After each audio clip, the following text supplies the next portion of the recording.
The second one is malnutrition. That is where also nutrition comes in very, very strongly into food systems and agroecology. That we're going through a trickle burden of malnutrition. So agroecology then promotes um, diverse cropping and preservation of traditional foods. So that's what here is traditional foods. And it is also AI generated, I should have said that. Traditional foods which have the potential to enhance dietary quality and combat malnutrition. But it's also important to note that growing food agroecologically producing nutritious food does not automatically relate to consumption of the same food. So we need to be very intentional about popularizing agroecologically grown foods, including now the hospital sector. The other one is inequality, also very important, that food systems have been contributing a lot to inequality. And inequality is where there are some people benefiting from something and many others are benefiting from the same. So for instance, this conversation around pesticides in this country, they benefit multinational operations. They're building economies in global north. But our consumers here are suffering from the challenges of the effects of pesticides. The same case with the issue of brokers and how they buy food very cheaply from farms, and farmers are left to really struggle. So so there's growing interest among farmers, researchers, advocates, but focus on agroecology has mostly been farm-centric and farmer-oriented. There has been minimal focus on institutions, and we haven't been seeing institutions as centers of agroecological practice and also for food systems transformation. Why do hospitals matter in food systems? Number one, hospitals provide institutional demand, high institutional demand. So hospitals are institutions, they're part of public institutions, whereby there are people there who are not feeling well and they need very specific food, they need to be fed every day, every now and then. So they provide institutional demand. And in as much as this is a new issue, we know there has been a lot of attention on school feeding, especially in terms of food systems. So this conversation on hospitals is not very new as institutions. The second reason why hospitals matter in food systems is that patients need specialized diets. We have hospitals seeing very different cases, from surgery to trauma to ICU, renal, diabetes, and many others, basically. All sorts of illnesses that we know in this country. So patients need specialized diets. Agroecology is promoting what? Biodiversity equally. And biodiversity means that we're producing foods that we can also consume. So this is a ready market already. It's a ready market that our smallholders are producing those different various crops. They have a ready market in the hospitals. The other reason why hospitals matter is because of a very important issue called underdeveloped nutraceutical industry. Nutraceutical means the industry, just like pharmaceutical. Now this one deals with nutraceuticals, nutrition products. I think very, very few products, nutrition supplements are produced in Kenya. Actually, even nothing. And I'm going to probably mention a few, like in as much as not a very relevant example. Baby formula, where does it come from? Baby formula. UK. The baby, the ones we are not, what we call now. Yes. UK. Many of those are from Europe. And it's not even, we can call it a supplement for this case. But what many people don't know is that many supplements that you find in hospitals are very expensive, they are important, and they are also, let me just repeat that, they're very expensive for patients. So our nutraceutical industry is underdeveloped. But now what we are seeing again in agroecology is that farmers are getting towards value addition. Like if you're going around, you see, like now I could give a shout out to Session because we are working with them. It's doing a good job. Session is doing a good job because now it's bringing farmers together who are doing value addition on different products that can now be used in the healthcare sector. A lot of those products, if they are done right, they go through the right certifications, can be used very well in the industry. The other reason is that there's need for affordable, local, value-added agroecological products. The other reason is poor food quality and safety oversight. Poor food quality and safety oversight. The reason why hospitals matter in food systems. Now, procurement systems of hospitals are very opaque. You know how tenders are given in this country. You know that entrepreneurs and all that business. So when someone has been given a tender to procure food for the hospital, there is very minimal oversight in terms of the food safety aspects. And so when a patient is admitted in the hospital, there is no guarantee that the food they're eating is going to be safe. And you know we have a problem with food safety hazards in this country, food safety. Be it aflatoxins, be it heavy metals, be it pesticide residues, a very, very big battle that has been going on in this country, especially led by and championed by the civil society. So there is need for this to be addressed, the issue of food safety oversight, yeah? And also the issue of quality. So we need regulations to be enforced in terms of how food is procured. And lastly, why hospitals matter is because there should be signs of healing and nourishment, not malnutrition. Maybe you're still floating. What my presentation aims to say is that our hospitals are not doing well enough in terms of providing quality food to patients. And we find that sometimes patients get malnourished when they're in hospital, and sometimes they get to the extent of really dying or staying so long in the hospital because of the quality of their food. And it's a problem across many public institutions. And I like asking people how their high school food was. Because how your high school food was is how public hospitals are. I don't know how your high school food was, but mine was not really good. And I think that many people have met school food was not really good. And again, it's also another neglected video, but we shall discuss that another time. So we are currently doing advocacy work in Thika Level 5 as IFJAD. I didn't even introduce myself. This is Kenya, and I'm founder of IFJAD and director.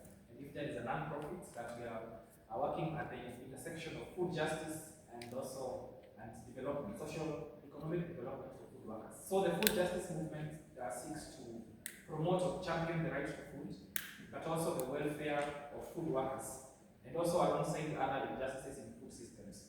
Because if you look at our food systems, you tend to see a lot of injustices, inequalities, and fairness, whether it's at the farmer level, the seed level, all those issues of GMOs being forced down the throats of farmers, to the consumer level, the issue of food adulteration and whatnot. So the food justice approach looks at justice aspects in foods. And so if JAD as a non-profit is trying to promote that, or rather to tackle those injustices and systemic injustices in the food system. So we are doing a project in Thika Level 5, which is a public hospital in Kiambu County. And we are calling it a multi-stakeholder approach because we are involving different stakeholders who are responsible for hospital meals. And we started this project sometime back in November, this advocacy project. And it's also ongoing, it's ongoing. So what steps have we taken so far? If you look here, the step one is that when we started this work, we started with a question: what is the problem with hospital meals? Why are they so bad? Why are patients eating ugali, cabbage, and beans and soup? What is exactly the problem? And so we sat down together with the stakeholders, who include now what we call the catering committee of a hospital. And this committee is made up of different departments, including the nutrition department, the finance department, procurement department, public health, and there was that brainstorming. The good thing is that the nutrition department already felt there's a problem, and this is the case across all countries, all counties where hospitals have a challenge with feeding the patients. The nutrition department in those have a sense of helplessness because of the factors that predispose them to this, like this. And so one of the things that we identified was the absence of a dedicated food budget. So you see a patient will go to a hospital, they are charged for procedures, they are charged for everything that we are charged. In as much as they are still charged. But when it comes to food, there lacks a way of charging patients for food. So they are eating for free. And you see, when that is happening, that brings out an issue of sustainability. It is not sustainable to feed people for free. And this happened because of devolution. Before devolution, hospitals were feeding patients well because all this money would come from the national government. But after devolution, that meant that hospitals and counties were responsible for feeding the patients. And so that has never happened quite well. So one of those things we saw was that there are large unallocated budgets for patients. That is why they were eating a lot of very nasty food. The second reason we saw, or the second problem we saw, that of course the food was nutritionally inadequate. There is a way in which patients are supposed to be fed, depending on the condition that has brought this patient in a hospital. Yeah. So someone who has a surgical issue should not be fed the same way as someone with anemia, should not be fed the same as a person with burns or whatever issues they have. But then the meal, they are often given one type of meal in many hospitals, and in Thika was still the case. And so that was very well noted. The other one was the lack of administrative support to the nutrition department. This could be a bit controversial, but because I'm a food advocate or food activist, I think it's just okay. But as nutritionists, we feel that governments, generally, even the national governments, county governments, don't support the profession really well. In terms of everything, really. Because now if you look at how the food is served, for instance, if you look at how nutritionists, interns are not hired, just the last 2 weeks ago, we saw a long list of medical cadres being hired to be interns. But one of the missing, very clearly missing, was nutrition. And yet, in every of these specialties in hospital, a nutritionist is needed to feed the patient to recover. So, lack of support, I think, has been one of the big challenge. And also another one is the lack of policies to guide food procurement and food preparation in hospitals. Policies are lacking that should guide these processes. So then the second step was now designing a reform, collaborative approach, and we participated in like 3 meetings with them, different meetings, again with these conversations. And there were some agreements that we came up with, and through joint planning sessions, the team developed practical hospital-led solutions because the hospital was the one leading this process. And they introduced a modest daily food charge of 300 shillings per patient per day, ensuring the process was accountable, inclusive, and focused on improving patients' care. So this issue of money brings, issues of money brings many problems. But I've got to remind you that before, patients were eating very bad food, and patients were dying because of lack of good food, right? And the patients were also being charged for everything else except for food. So introducing a modest fee of 300 shillings that will now include proteins and animal proteins, which were mainly lacking, fruits and vegetables. I think 300 shillings was a fair price. And then the third process was implementing the change, which included now that innovative financing in action. But the reform has been implemented already, and they're working towards now having that share to cover that. I believe it's covering that share, so patients don't have to pay extra for that. And it has potential to generate 3.5 million shillings per month for the hospital, for the department, for the nutrition department. And this will strengthen kitchen staffing, it will strengthen improving meal quality, it will strengthen establishing a hospital kitchen garden for fresh chemical-free produce. Challenges still remain, but progress is underway. Challenges remain because of sustainability aspects. Again, administrative support sometimes, because of new leadership, sometimes these changes can be reverted, and also because of political reasons. So, hospitals as gateway for agroecological impacts. Beyond being places for medical treatment, they can serve as important entry points or catalysts for promoting agroecology within the broader food system. They can actively source food produced through agroecological practices, and this is sustainable food, chemical-free food, produced through local farming, and food that prioritizes smallholder farmers, especially women and youth. So women and youth need to be prioritized, smallholder farmers, practicing agroecology into the procurement systems of these hospitals. The other one is that the hospitals influence demand for healthy, safe, environmentally friendly food. All these things we are saying that we need to produce food for, hospitals need that. Hence the need to bring agroecology advocacy into hospitals because there's already demand for those foods that we're saying. The other reason is hospitals can become models of sustainable food procurement and nutrition care. Hospitals can become good models for that. The other one is that they can help connect vulnerable patients to better, more nutritious food that supports healing. And lastly, serve as visible public institutions leading change in food systems. Now, hospitals are just part of public institutions that need change in terms of food systems. I just asked you about your high school food, but I don't know if you know, but prisons also need reforms in terms of food quality. Have you seen prison food? Do prisoners deserve good quality food?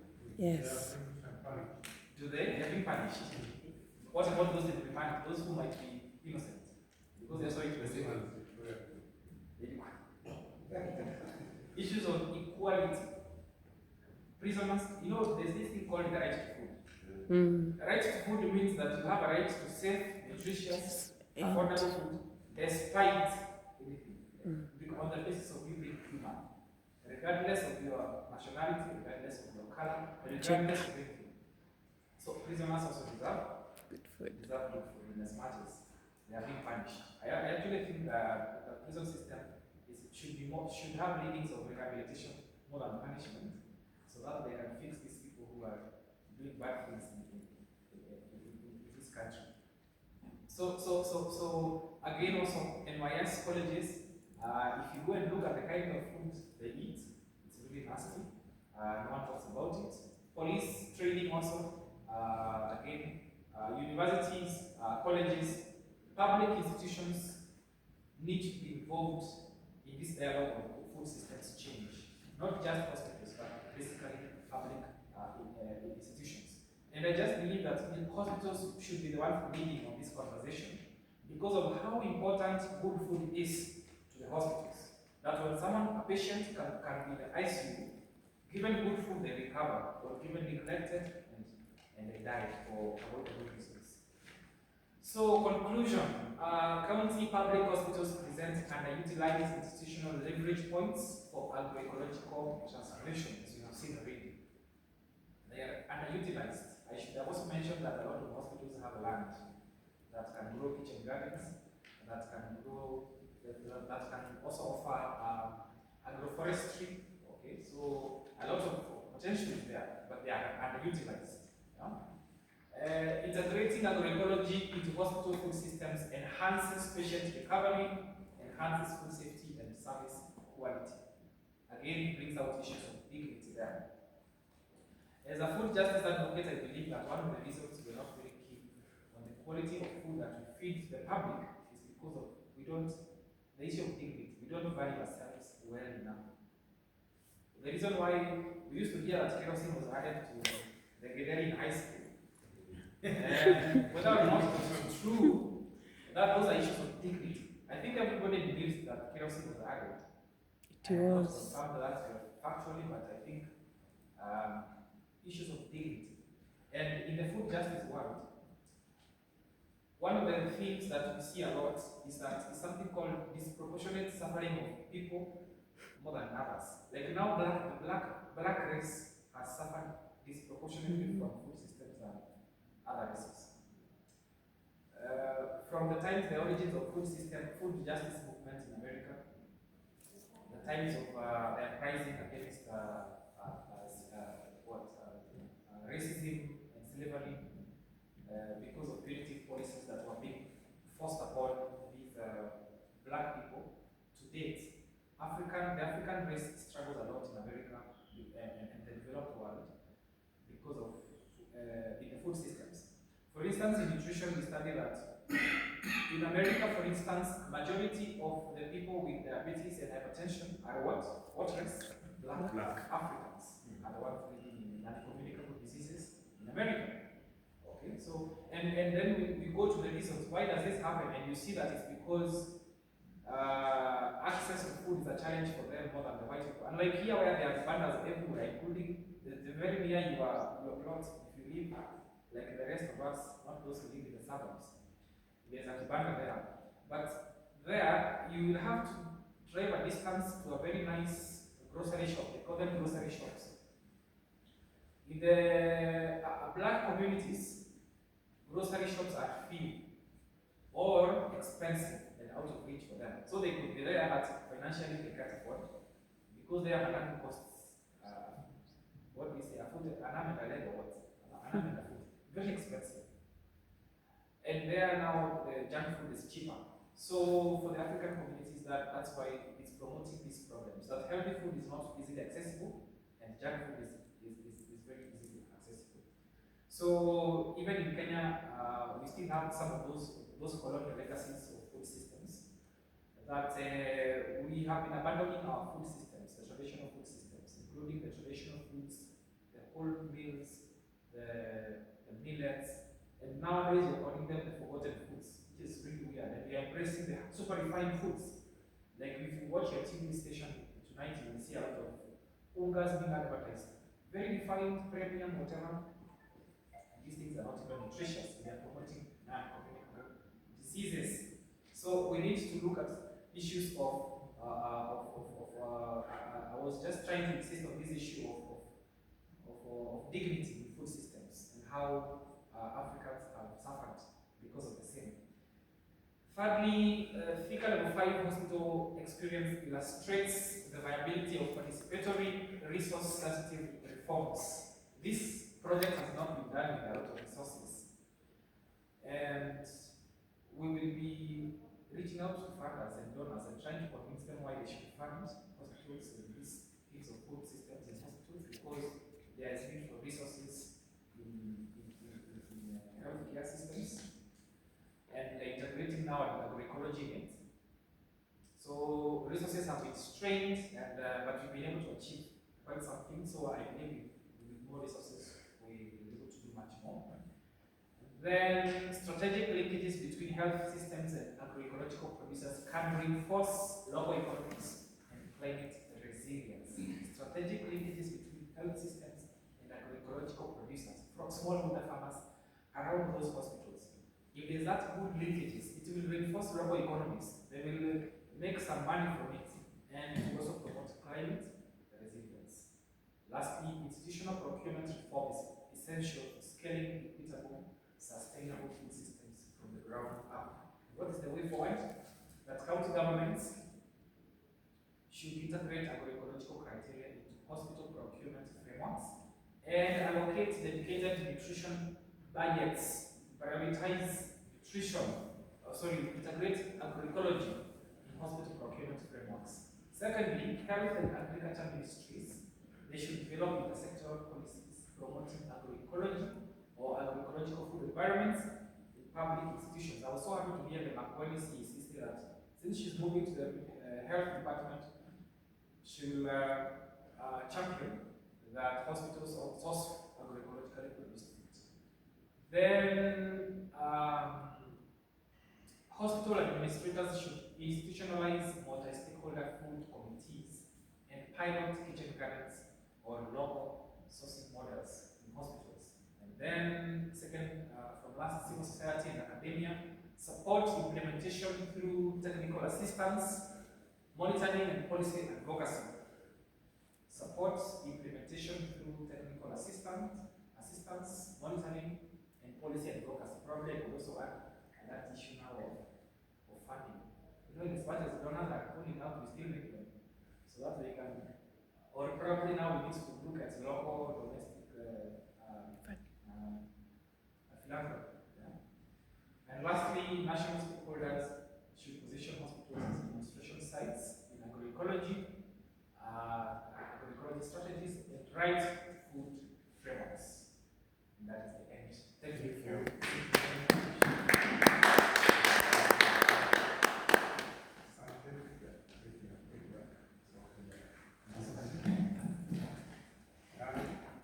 that's very insightful. And reminded us about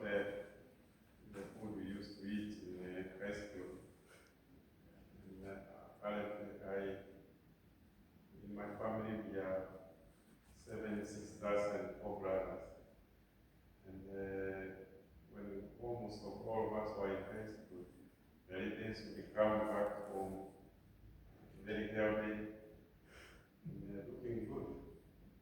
And we go and tell them that we eat more fruit, more vegetables than we eat. So the quality of food most matters, and that's a good step according to me. So we want to have a few questions for the panelists, so that if there is any point you need clarified, if I can start on the food for hospitals. I think it is important that we are looking at the nutrition. And I like the idea that if it is possible that they produce their own food in the land that is not being used, that is also going to make sure that the food they produce is also chemical free, because you may have a lot of very good food, but it is full of chemicals.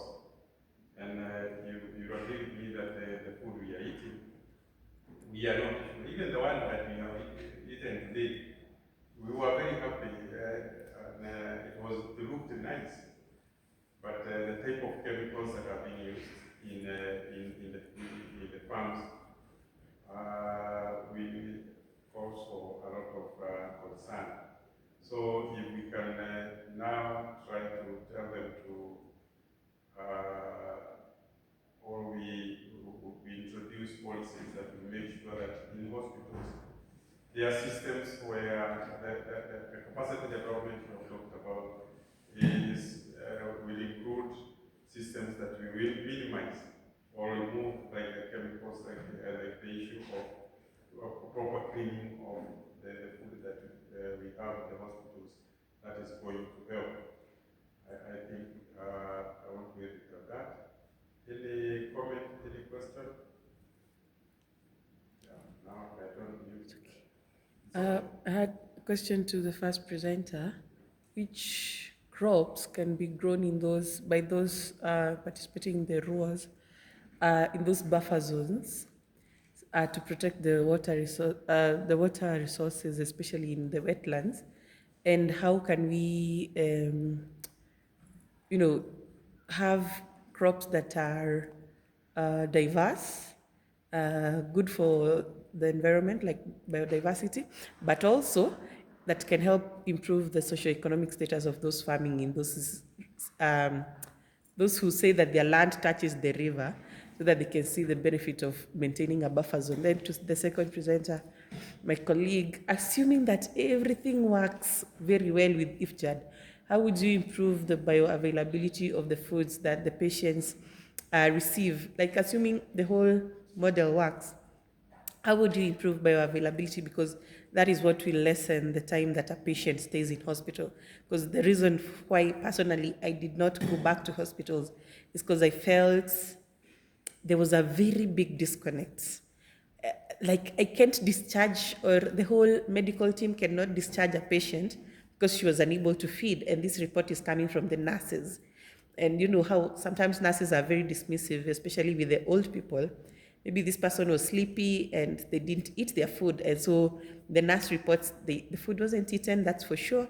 I come and confirm it wasn't eaten, and this person cannot eat that food. Like maybe they need liquid food or mashed food, and they're being served with something like, I don't know, rice and potatoes and white food.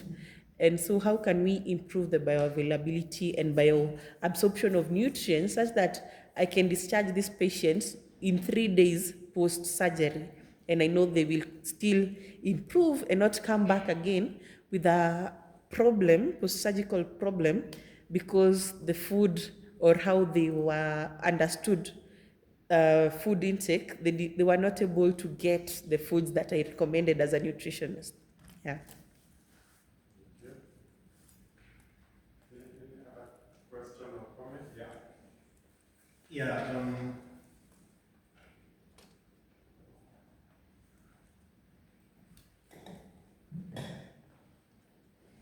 Yeah, my question goes to the last presenter.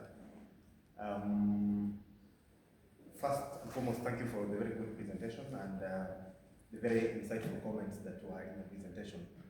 I'm aware that across Kenya today we have what we call the CNAPs, the County Nutrition Action Plans. I don't know, as you've been going about your work, have you taken time to interrogate the CNAPs and to see whether they speak to anything with regard to hospital meals and even school feeding programs, and whether they do speak to it or not? Do you see that that could be an opportunity for us to maybe pursue that particular direction and see to it that we give our patients good food so that we remove the need for them to take in more medicines? Because I believe the moment people are able to eat good food, the rate of recovery will be much faster, and they'll be much stronger, and they'll need less medicine if at all they're getting good food, and if again that of course can be replicated back at home in the hospital. And for my colleague, my friend from the government side, you made a very honest observation regarding the disconnect between our public surveyors, both public and private surveyors, and what the law says, particularly when it comes to management of wetlands. The Environmental Management and Coordination Act, ENCA, is so clear. Over and above that, we have had resolutions coming from NEMA, which are also very clear with regard to just how far can you think. My sister has come up with a question that is almost alluding to the same, but I wanted to know, is it possible using different county government structures and even national government structures and policies for that matter to be able to enforce the policies and the rules that prevent people from cultivating in the wetlands, but give them opportunity to still benefit from the wetland by engaging in economic activities that are nature-based? Like, for instance, instead of digging up the area to plant maybe wheat, rice, or maize, or whatever it is, we could still place, beehives in those areas, and we could harvest honey, and we could get an income that is even over and above what we have gotten from what we are striving to get, and get so little, even after leveling the entire environment. Thank you so much.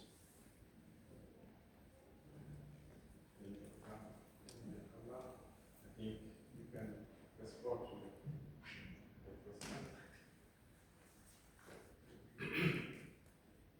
This is what we are doing for the last 3 months. What we did, we are supported by PERM, what we call it, the Pyramid Wetland Policy. And what we did, we are left with some funds, around 600,000. And what we have done, we are going to the community themselves, and we are conducting what we call conservation community. We are doing what we call conservation community action plan. It's like the way you do the PRA process. That's quite a regular process. You go to the community, you know what you call, you are going with them what you call the dialogues, where you involve with the rulers, the chiefs, and the university. And we have started with one dam called Marina Dam, and another one called Kiahiti. And the farthest thing, when we went to the one in Kiahiti, there's River Sabasaba there, and they are activating what you call the French beans. After the river. I mean, with the French beans, you use a lot of chemicals. And you can imagine the amount of chemical people downstream they are consuming. So we went with them and we calculated what what we need to do. We need to talk to the community. Sometimes you do what you call you look at the business aspect.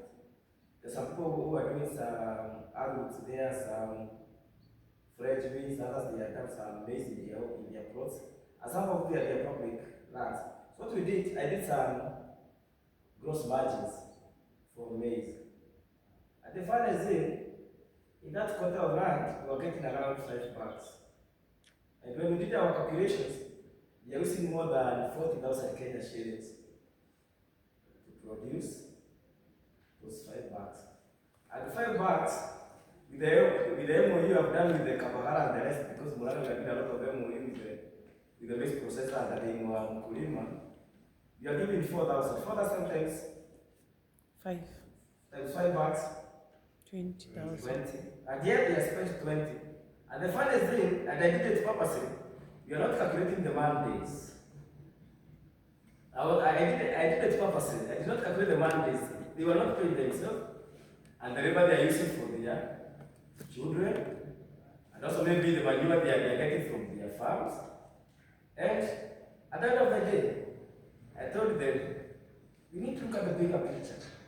Remember, you don't look at what you call, we never look at the, when you're calculating now, you don't look at what you call the environmental cost. If you don't use that chemicals, or if you do solid water conservation in your farm, what future benefit do you have? Let's look at the water quality, the air quality, and the rest. Are you costing those? So what you are doing, I've made them like 3 times, and you're doing what we call the advocacy. Remember these days when you come to the county level, these are politicians, and they are looking for votes. Because I remember in one event I invited the MCA. We have a very supportive lady, a nominated MCA who is the head of the County Assembly Environmental Committee, and he convinced his counterparts, especially the one in the Marina, in the one in the university where the School of Agriculture. They were doing a lot of quarry, and the quarry dust was being taken downstream to them. And you know what we did? We went there with the dilemma people, and we talked to the community, and we had what we call a discussion. And they agreed. Everybody is wrong. There's some people who are downstream who are complaining about that dust. Also, they are not supposed even to cultivate. They are not respecting the 30 feet rule. So what we agreed, it's not a must we go to the 30 feet or the 10-meter rule. We can come up to 3 meters. We open up that one. If it's for the quality, we have to start mitigating to come up with mitigating issues. So what we are supposed to plant there, what we are doing, we are looking for what we call alternative livelihood. And we talked about the dairy goats, the rabbits, and there are some enterprises which are neglected by the bring a lot of money. The dairy goods, a liter of milk, go for hard nutrition is how much? $200, $250. 260. You go to the yogurt, you do some of the value addition. And in fact, I started last week, they were calling me, they were telling me, already you have formed what you call a CBO, you have registered with social services, because they want to take advantage of the flocker. Because I was also telling them, because of do what you call indigenous trees, because you want to plant what you call environmental friendly trees in those river things. Also, you have to plant what you call the grasses. So that is the way you go about it. Because if you try to go the hard way, to use those instruments, remember you are working on the also political side, the MCAs, anataka kula huko, the governor. So what you do, you look at what we call win-win situations. Thank you. I hope I have answered your question. All right, thank you for the questions. I'm going to start with the question by Jessica about how we can make these meals as available as possible for patients, for them to recover. And it's a very relevant question because, like I earlier said in my presentation, that a lot of patients in hospitals require modified foods because for some, their digestive systems are not working as normal as others. And so they require food to be processed in a way or to be made in a way that will make them easier. And with nutrition, there is training for all that and there are provisions for all that. Types of food, some could be liquid food or whatever it is. And this presents again an opportunity for patients who are not able to feed well and they require those specialized foods. We usually give them those expensive supplements that I said are important and they are really expensive. So what opportunity is there for agroecology is that we will now give these patients supplements that have been made locally by farmers and the youth who are doing value addition. Something as simple as a juice from herbal juice or a herbal drink can be very good for patients recovering from surgery, like abdominal surgeries and so on.